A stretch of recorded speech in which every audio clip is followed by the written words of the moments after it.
Hi everyone, thanks for joining us today. My name's Ira. I'm here with Andrea and Anthony, who are going to join me in presenting some information about the Bachelor of Nursing with us at UTAS.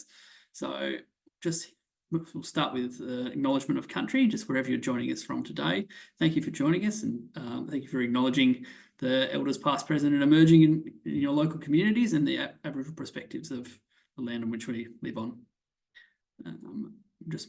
So today we're going to cover why you would be looking to study at University of Tasmania, what our nursing program is about, how to come about into studying nursing with us, and why studying nursing with us would be a good option for you. The course options that we have through nursing, when to start, when to stop, how long it's going to take you as you go through, the fees and the scholarships of this course itself, how to apply, and then we're going to finish with a Q&A at the end. Just a bit of housekeeping for the Q&A. Go to the next slide. You'll see at the bottom of your screen there's a Q&A box. So typing in any questions there will come through to us. We might not be able to get to every question today. We'll answer a few of them at the end. Any questions that we don't get to, we'll have the transcript of everything that's written, and that'll go out with the recording. So if you have a question today that's not gotten to by the end of the session, you'll receive an email with it later in the week, or probably next week realistically, and that'll we'll be able to answer all of the questions that you asked through today. Cool. So just a little bit of information about our nursing program. So we have great student satisfaction going through the course, 82% satisfied with the teaching quality, and engaged with engagement compared to 80% nationally. So we have really good scores in comparing to other universities and other courses at our university. So we have really strong graduate outcomes for our nurses, 91% going directly into full-time employment, and 97% for postgraduates going directly into full-time employment as well. You have heaps of support when you're here, whether it's academic, care, guidance, or just someone to talk to. We're always here, and UTAS always let everyone know that we're also the #1 university in the world for climate action at the moment, and also #2 in the world for all the net positive outcomes globally. So I'm going to hand over to Andrea, who's going to take us away with information based on nursing, and you'll hear more from me towards the end. Great, thank you so much. My name's Andrea Miller. I'm the Associate Head of Learning and Teaching at the School of Nursing for our undergraduate program. And I'm also a registered nurse and have been for quite a while. So I'm going to take you through our Bachelor of Nursing program today. As you can see, nursing is a caring profession, but it's also underpinned by science and critical thinking, and it's a nice mesh of science and the humanities put together in a really caring and compassionate profession. So a lot of students tell me on the first day that they came into nursing because they wanted to care, and that's absolutely what we want. We want caring, compassionate people within our profession. But we also want really capable people as well. So that's why we've structured the program to ensure our graduates are the safest, the most capable, and also the most caring, compassionate professionals that we can put out there into the workforce. Nursing is a really high demand occupation. If you go on to any of the job websites like Seek or any of those, there are lots of nursing jobs out there in a whole range of areas, and there are shortages in every state in Australia. And we have, and the shortage is actually growing, it's not getting better. So the opportunity for employment is really high. So Anthony, we might move on to the next slide if that's okay. So one of the really lovely things about nursing is the diversity of things where it can take you. So we know that many people will have lots and lots of careers starting out throughout their profession. Nursing is a really good launching pad because you can actually never get bored. So if you go into one specialist area and you think, not for me, or you've been there 5 years and you think starting to get a little bit bored, it's a great way to go, okay, I'm going to try something different. And there's new specialties emerging all the time. Certainly things when I started my career like telehealth nursing, cosmetic nursing, weren't even heard of. And I imagine that 10 or 15 years from now, there'll be other avenues that nurses can go into that we haven't even thought of yet.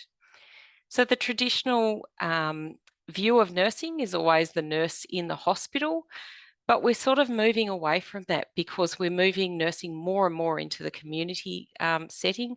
So there's been a huge growth in primary healthcare, which is our underpinning course philosophy, and an explosion in areas like general practice. So nurses moving into really diverse areas. And I certainly know when I started my career working on a surgical nurse, I never expected that I'd be an educator and a researcher working in a university as a registered nurse.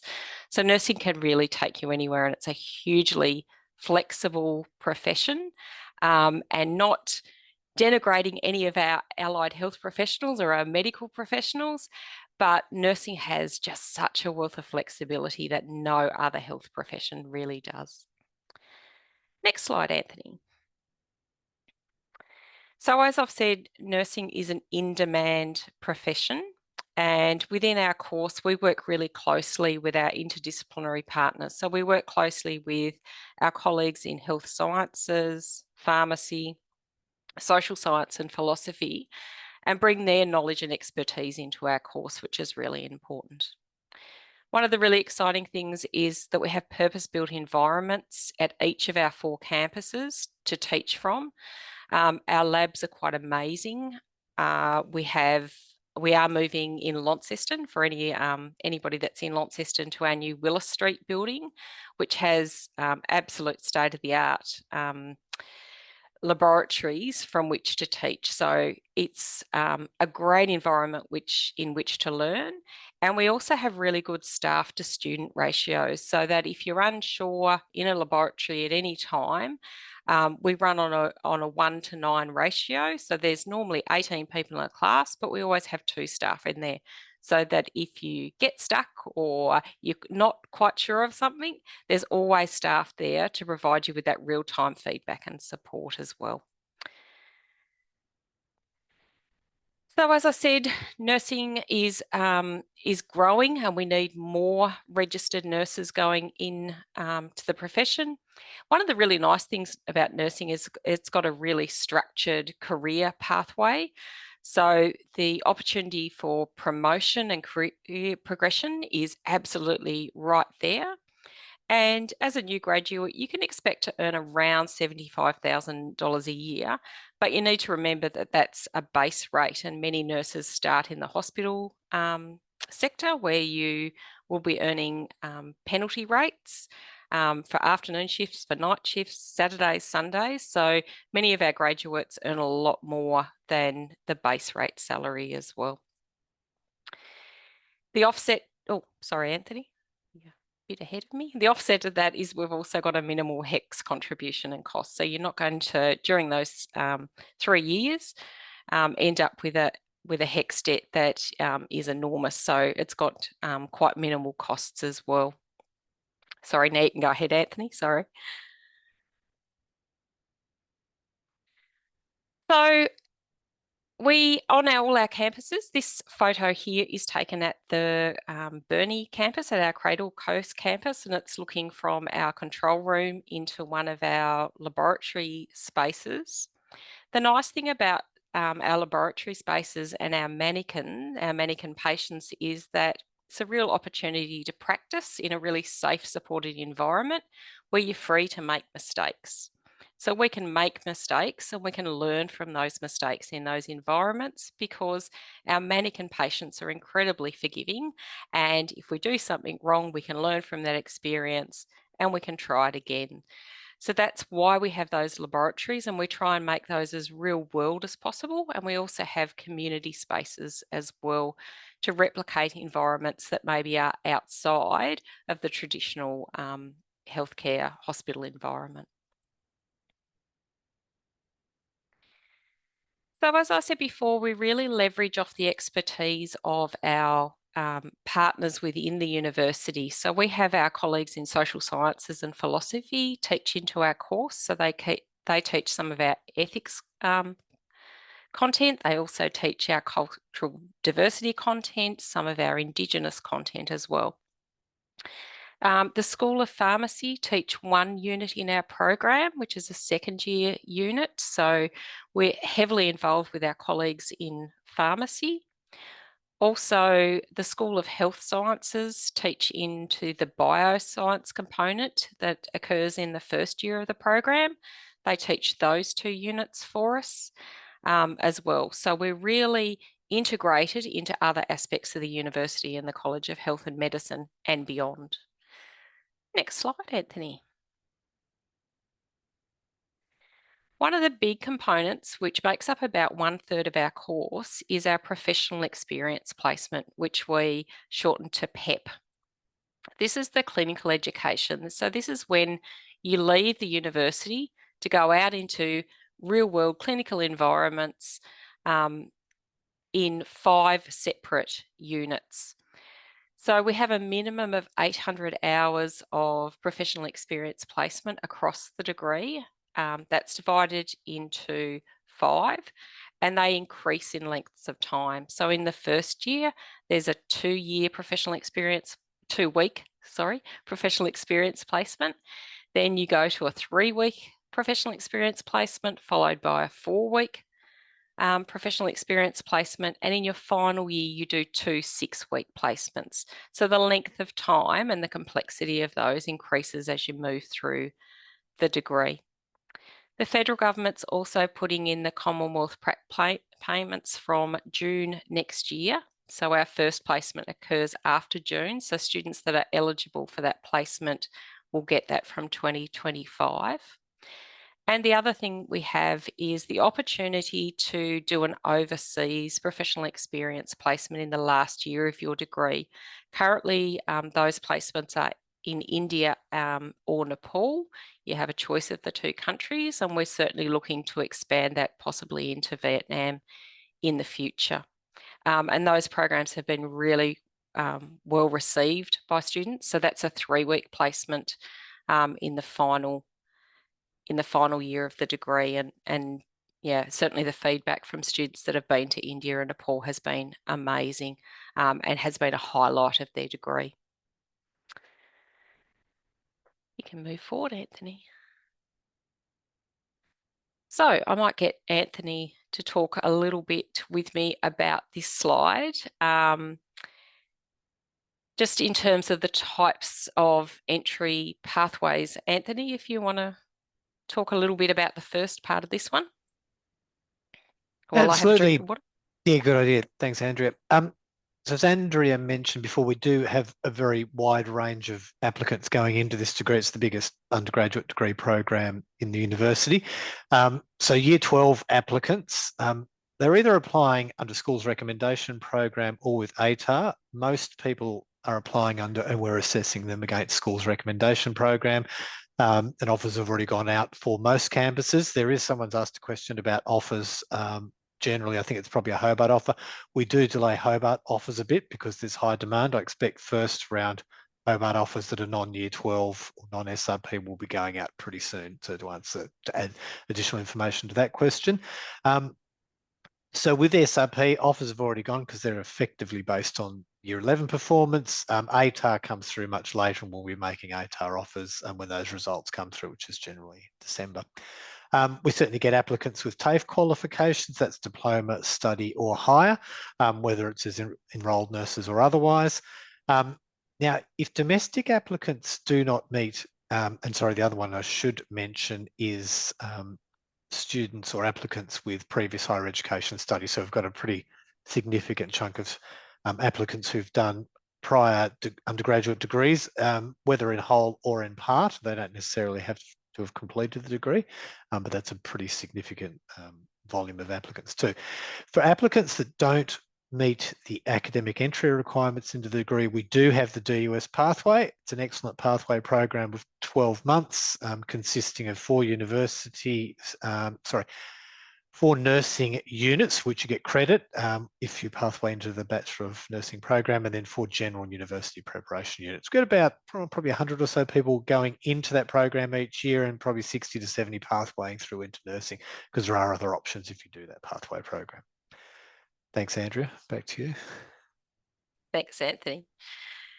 So once you come into the Bachelor of Nursing, we're changing the program next year to provide a little bit more flexibility and give students a little bit more option to choose between the 2 and the 3-year program. So our default is a 3-year Bachelor of Nursing. We do offer the opportunity to accelerate and complete your degree in 2 years. Now, the degrees are absolutely the same. Often people think, oh, well, I'll learn less in the 2-year degree. Absolutely not. They're exactly the same. It's just the time that's condensed that comes forward. Okay, sorry, nearly dropped my mouse.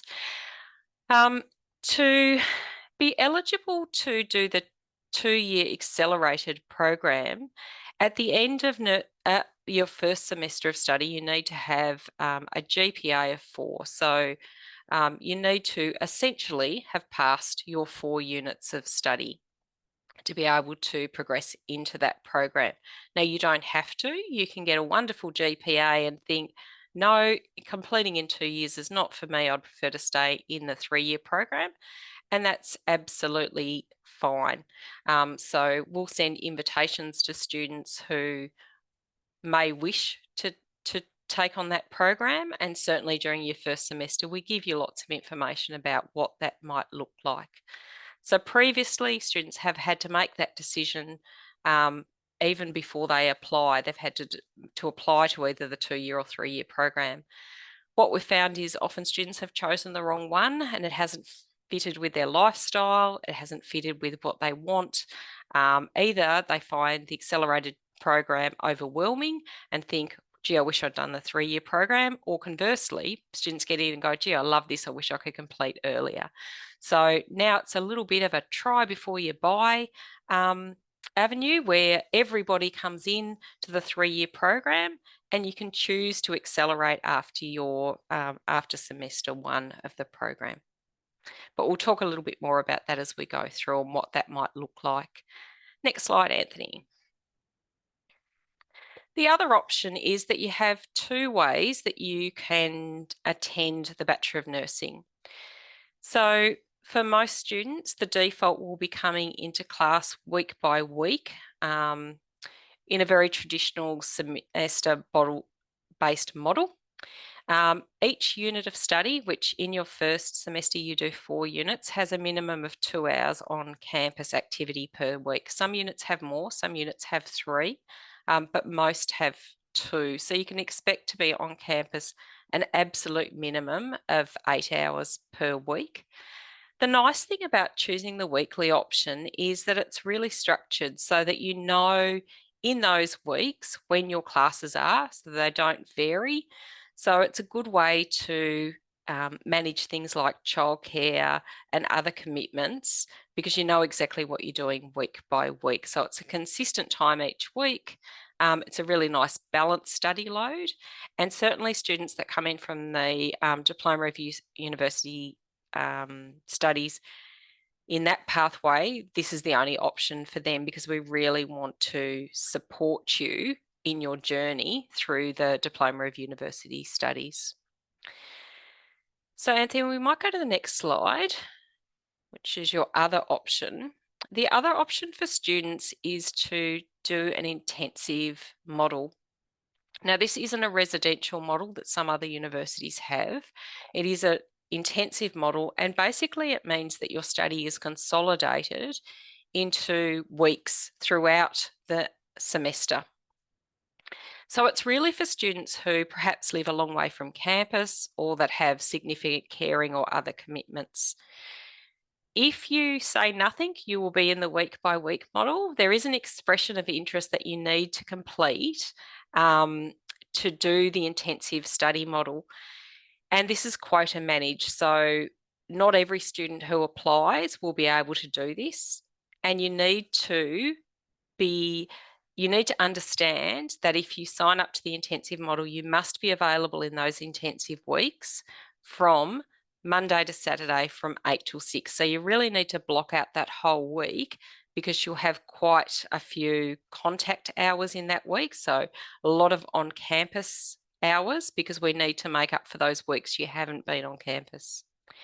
You also need to be highly motivated and self-directed with really well-developed study capacity to be able to study independently between the times that you're not on campus. So if you're thinking that's you, this might be the option for you. But again, it's not available to the Diploma of University study students. And once you choose one of the programs, if you do choose the intensive model, you can't change until the following year. So you're locked in for that year. We can't have students chopping and changing between the weekly and intensive because you'll end up missing content, which we don't want anybody to do. Can I just chime in on Yes, top, I was about on to top say. of you, Andrea? I just Yeah. want to stress to the audience that intensive mode places really are limited with this. And as Andrew said, we've got an EOA form and process, but it's offered on the basis of first come, first served. We'll probably be making the first or opening up the initial enrolments for this study mode from next week, and we'll be doing it in monthly rounds. But I just want to stress to people, these places are limited and they're really designed for people who need it, and most students will benefit from and be much better supported and enabled by doing weekly study. Thanks a lot. Absolutely. Thanks, Anthony. Okay, so we might go to the 3-year traditional default program and just have a look at what that looks like. So as you can see, in your first year, you're doing 4 units in semester 1, 4 units in semester 2, and then you move in, same again in the second year of your program, 4 units and 4 units. In the third year, it becomes a little bit different because the professional experience placement units, which is nursing practice 4 and nursing practice 5, you'll see those longer blocks of grey, they're actually 25% weighted units. So in recognition of 6 weeks of professional experience placement, you will be doing 3 units at one time. It's still a 100% load, but it's just in recognition, we've actually upped the weighting of those units. So you do 3 and 3. So you might be wondering how on earth we fit all of this into 2 years. So I'll get Anthony just to show you the course plan for the 2-year program. So in year 1, in semester 1 and 2, you do exactly what the 3-year program students are doing. However, if you choose to accelerate prior to Christmas, you will do 2 units. And then after Christmas, you'll do another 2 units. And then you'll start semester 1 again and do 4 units. Between semester 1 and semester 2, you'll do a professional experience placement unit. Then semester 2, another 4 units, and you'll finish on your final professional experience placement unit.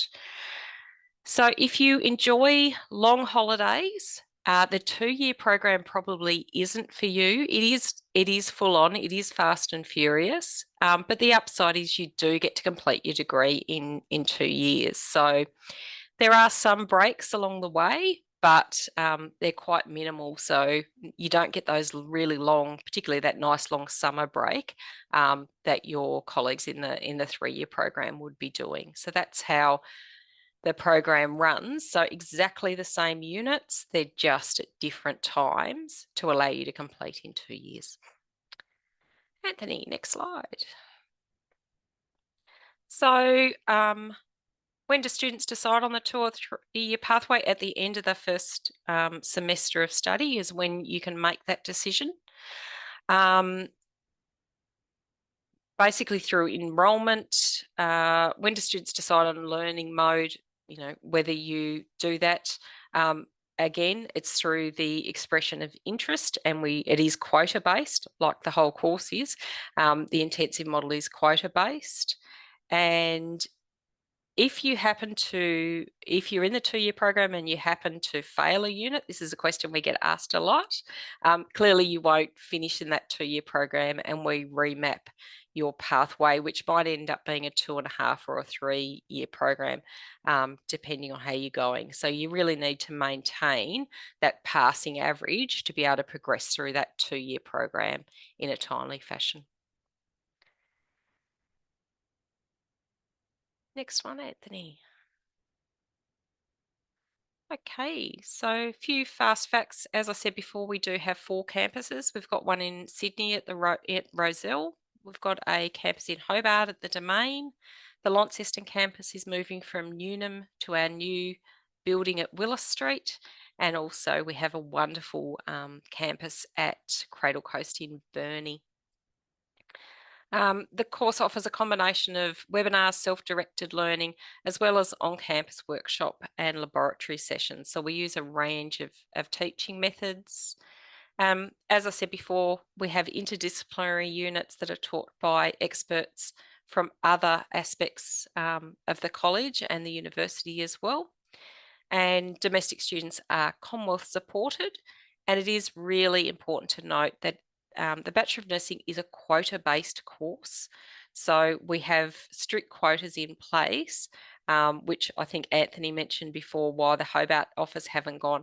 So it is competitive entry into the course. Next slide. Thanks, Andrea. I might just add to that just to give everyone some context. So we have the capacity to take up to 220 students in Hobart, up to 260 in Launceston, up to 90 in Burnie, and up to 240 in Rozelle. As Andrew said, Hobart is always fairly tight, just given the distribution of population in Tasmania. So we just have to manage offers much more closely and carefully and in a delayed fashion for Hobart every year. And next year will be no different. I just want to make another point about the weekly and intensive study. The current course we've got is a more intensive mode type study, and that sort of generated a bit of negative feedback from a significant number of students. It suits some but not others, and so the course we have now designed, and Andrew's been at the heart of, has been very much in response to the feedback from the current student cohort who wanted and valued more time on campus to interact with and develop networks with their peers, but also to have more face-to-face time with academic staff. So I just want to stress what has been developed, particularly with the weekly, is very much in response to student feedback. Thank you.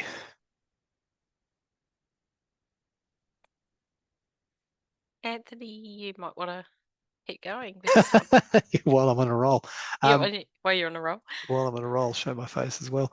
So the minimum ATAR for the course is 60, but that will vary from campus to campus based on demand.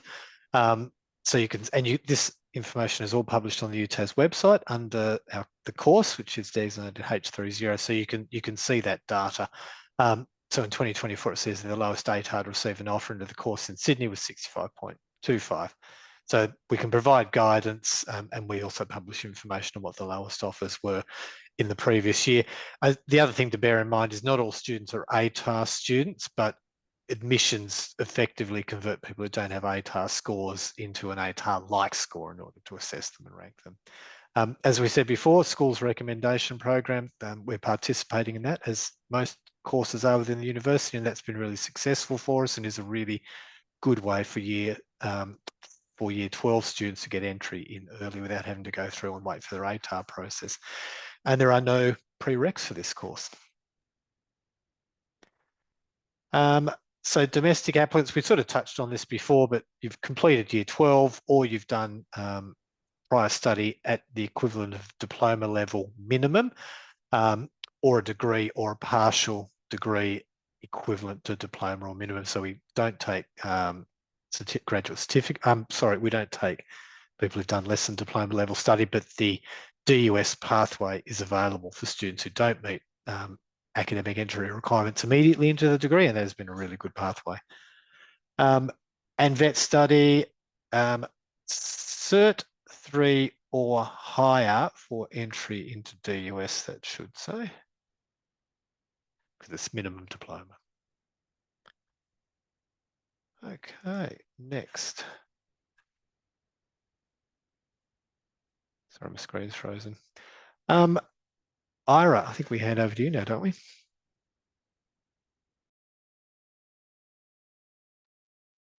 You're on mute, Ira.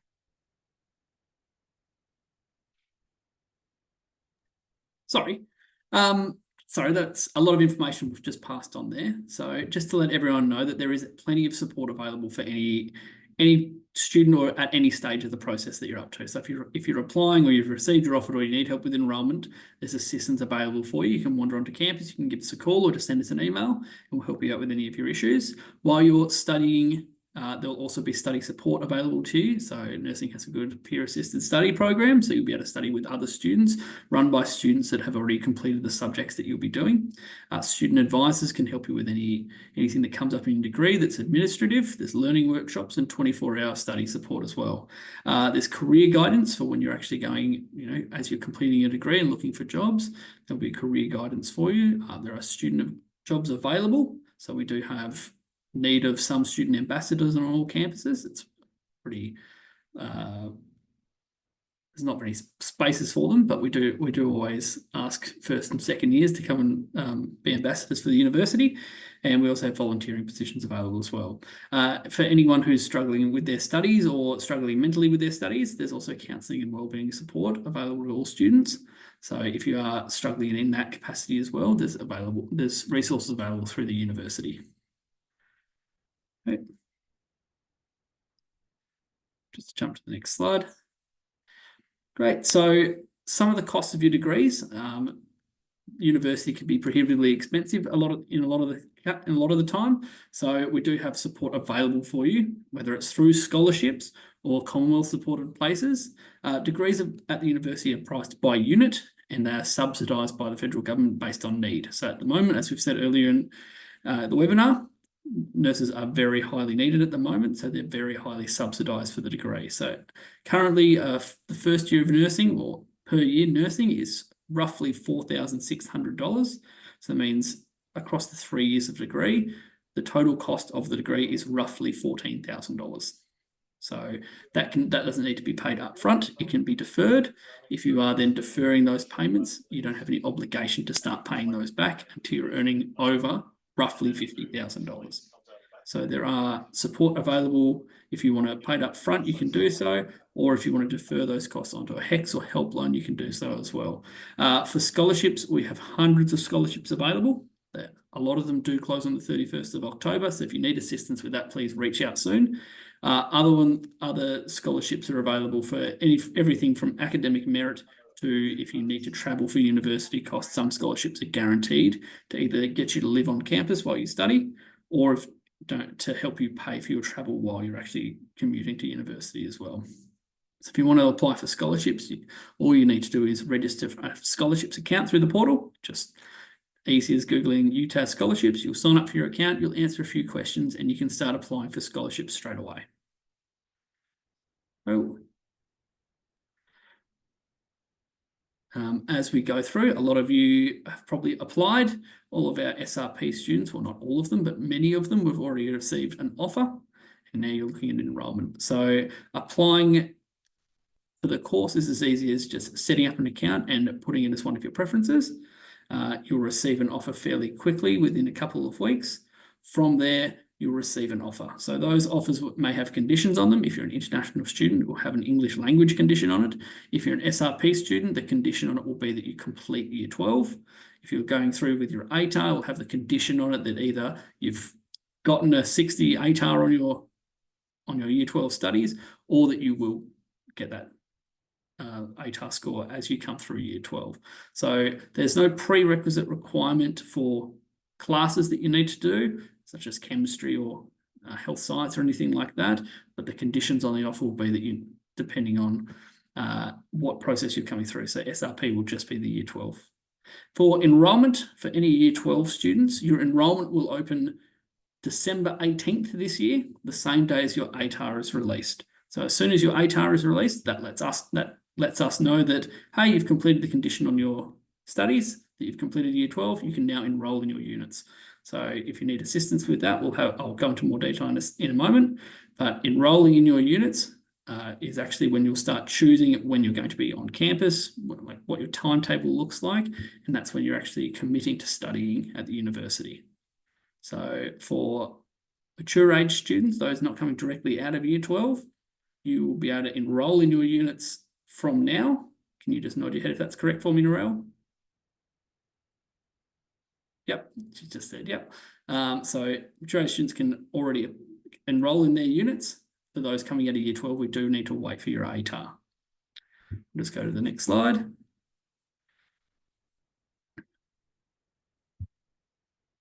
So for when your ATAR is released, or for anyone else looking to for assistance in enrolling, we have the dates there for Launceston, Hobart and the Cradle Coast. On Wednesday the 18th, the day that your ATAR is released in Launceston, we'll be giving assistance for everyone who needs help with their enrolment. So you can wander in, we'll sit down with you and go through the entire enrolment process with you, and you'll leave ready for university.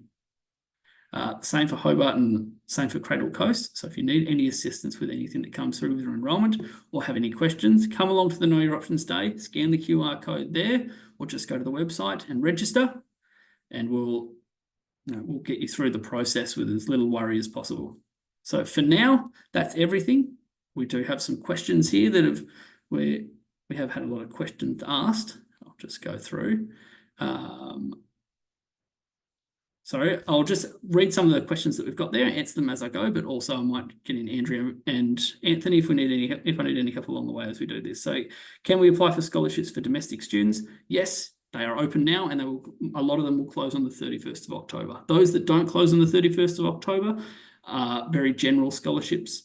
I know that if you need to move more than 50 kilometres from home to attend university, you'll be guaranteed a scholarship. It's $1,000 in cash and $4,000 towards student accommodation on campus. So if you're looking at those, please apply for those and you'll be guaranteed that if you meet certain requirements.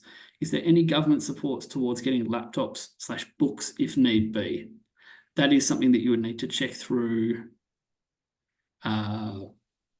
Centrelink.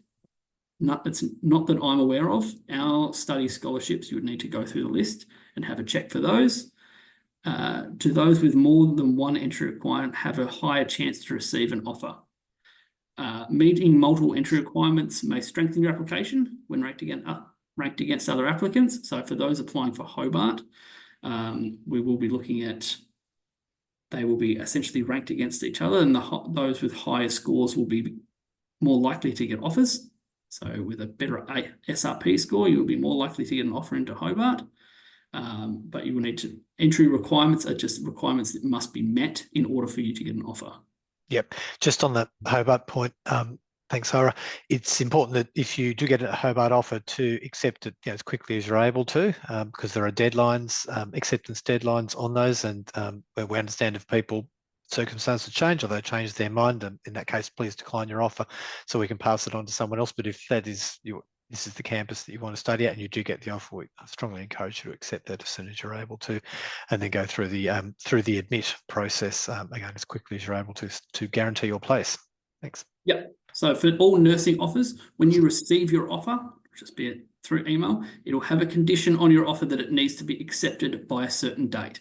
So it might be 3 weeks out from when you receive it, or it might be 4, but it will have a date that you need to accept your offer by. If you don't accept by that date, your application is then voided and you need to apply again. So it won't go against your record that you didn't accept the last one, but you need to reapply, and you're essentially put back at the bottom of the list against everyone else that's come through.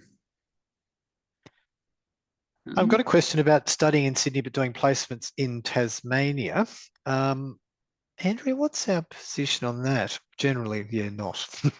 Yeah, no. Thanks. No, we don't swap between states. We do have some fantastic opportunities within states, but no, if you study in New South Wales at our Rozelle campus, your placements are in New South Wales. Is there any difference in teaching between campuses in tuition or teaching? I know that there's no difference in tuition between any campuses, but is there any teaching difference between the campuses? No, the program is delivered exactly the same. It doesn't matter which of our 4 campuses that you study at. The program is delivered exactly the same. So the lesson plans are exactly the same. The assessments are exactly the same. So it doesn't matter where you study. Cool. Do we have course specialisations in the degree? No, we don't. This is an undergraduate nursing degree. If you do wish to specialise in a particular area, we have the University of Tasmania has the largest postgraduate nursing offering, and that's when people tend to specialise. So we're putting out beginning level practitioners, and nurses. Most nurses now will go on to do further study. in their area of specialty. So no, we don't have any specialisations in the undergraduate Bachelor of Nursing. Cool. Is it required to do a full-time study load? It's coming through. Anthony. Not required, but very strong. Well, actually, no, the course rules now say that this is a full-time course. So that is the very clear expectation. But we appreciate, and Andrew and other academic staff certainly do deal with this, that students of all types sometimes enter difficult circumstances that don't facilitate full-time study. So it's a matter of having a chat to the course coordinator, who is John Cooper now, not this webinar, but you'll become aware of him if you come into the program and commence next year, and have conversations with him or other academics about what might be preventing you from undertaking the course full time. But the strong expectation now that in this course that it's full time. Cool. The placements, how long is each placement in each year, and when do you go into them? Yeah, so semester 2 of first year is your very first professional experience placement, and that's a 2-week placement. In semester 1 of second year, you've got a 3-week placement. In semester 2 of second year, there's a 4-week placement. And in third year, in each semester, there's a 6-week placement. Yeah, I'm just re-showing the 3-year program just so people can see when the placement periods and units are, and they're called nursing practice. Practice. They're always called, any of the nursing practice units have professional experience placement embedded within them. Professional experience placement is also full-time, so it's 40 hours per week. I've got a few questions about GPA here. I'll just clarify that a 4.0 GPA is a passing average. So a GPA is ranked out of 7, a 7 being a high distinction average. A 6 is then a distinction average, a 5 is a credit average, and then a 4.0 is a passing average. So you will be eligible to go into the 2-year program if you are passing all of your subjects. Is that correct? That's correct, yes. Cool. Absolutely. We had some analysis done, and it's not right in front of me, but we've in the past, in recent years, somewhere in the vicinity, I think, of 60 to 65% of all students in the course achieved that GPA. So it is eminently achievable. But I think it's been set at the right level to ensure that people who want to take on that heavier workload Andrea mentioned are in a position to be able to do it. Thanks. Cool. Just had some questions about if you do not receive an offer, there are pathway courses for the program. If you want to skip back a few slides. No, that slide 13. Thanks, Ira. Yeah, the DUS pathway, yes. Yep. So for students that don't make it in through their ATAR or through the SRP or through other studies as well, there is a DUS pathway. You'll do some support units going into university as well as some nursing units. You can then move directly into the first year of nursing. You can then still complete the degree within 3 years if you do the DUS and some accelerated study alongside in those next 3. Yep. Correct. And look, the entry is that people doing DUS need to pass all the units. That's the entry requirement through into nursing. So it's not like you have to achieve distinction or credit, but you do need to pass all your units in that program in order to pathway through to nursing. And it's a fantastic pathway. So if you do get an offer into that pathway, please don't be disappointed. To be honest, if I had my way, all students would come through the DUS pathway. It's a wonderfully supportive pathway. And students that come through that pathway, we can almost pick them because they just fly, because they've got those 4 nursing units behind them, but they've also got the foundational knowledge. So there's a unit around bioscience, there's a unit around academic writing. It just sets students up so beautifully to come into the Bachelor of Nursing. So it's an amazing program, and we work really closely with University College to ensure that those students are supported and have a fantastic experience. So, if you get an offer into that program, thank your lucky stars. It's a great program. Are there any travel requirements if you're doing your study in Hobart or any of the other campuses to do your placements? Yes, placements in Tasmania occur across Tasmania. So you can be in Hobart and you will not be guaranteed all of your placements in Hobart. We do try, but you need to be aware, given the volume of students, and we've got healthcare facilities all across Tasmania. For at least one of those placements, if not more, you will need to relocate.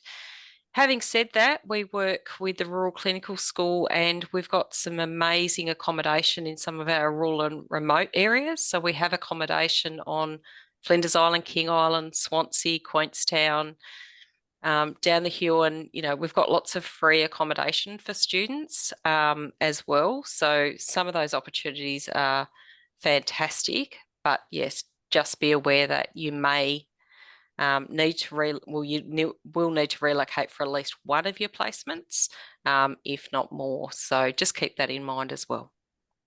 Do other classes stop while you're on placement? Yes. Yeah. No, we don't expect you to do 40 hours of professional experience placement and classes. So yes, absolutely. The program is designed. So for example, when you're doing your 6-week placements, in the third year, those 2 units that sit alongside are taught in the other 6 weeks of the semester. So we essentially stop all teaching, so you don't have to go to classes and do professional experience placement. It's one or the other. Great. For the most part, that's all that we have time for today. So we do have all of your questions. We are going to answer them through text and they'll go out with the recording of the webinar today. If we haven't gotten to them right now, sorry if we haven't, but we will answer them. Is there anything else that anyone wants to add, Andrew or Anthony?